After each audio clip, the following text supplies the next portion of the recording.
For my specialist study, I chose Roger Deakins as my contemporary cinematographer and Joseph von Steinberg as my historical cinematographer. Between them, they cover a range of techniques, from black and white films to one shot. I've explored various ways of filming and putting films together through my study of these cinematographers.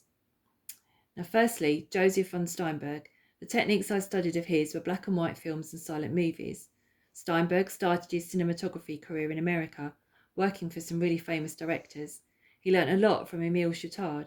He learnt valuable lessons on photography, film composition, and the importance of having spatial integrity of his images. This teaching helped Steinberg develop his distinctive framing of each shot. Now, Steinberg's experiences in his early life influenced how he put the pictures together, and with great emotional intensity.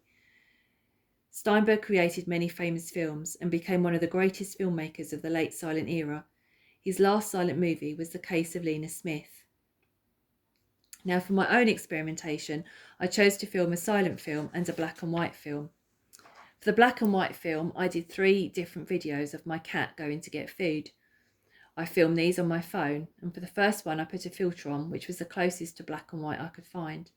And as you can see, this still allows a lot of colour through, so it didn't create the black and white effect I'd hoped for. Now, the second film I put together with a black and white filter after I had filmed it. So you can see this was successful, and for the final film I filmed it in black and white, and this was successful, but I felt I got a better result from filming in colour and putting the filter on afterwards. The effect was a lot clearer. Now, for my second experiment, I did silent movies. I again filmed my cat. This time she was playing. The first time I filmed in a silent room, but you can still hear slight background noise, and I couldn't be sure that the sound wouldn't be heard, or I wouldn't hear other sounds from outside.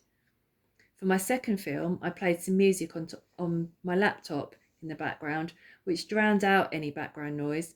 However, this distracted the cat. But for my final film, I took out the sound, which worked really well. The cat played and there is no noise. For a more dramatic effect, I could have added sound afterwards. Overall, I felt successful with what I created. With more advanced equipment other than my phone, I could have created clearer videos. I realised that putting silent movies or black and white movies together would need dramatic acting and lots of props to help tell the stories.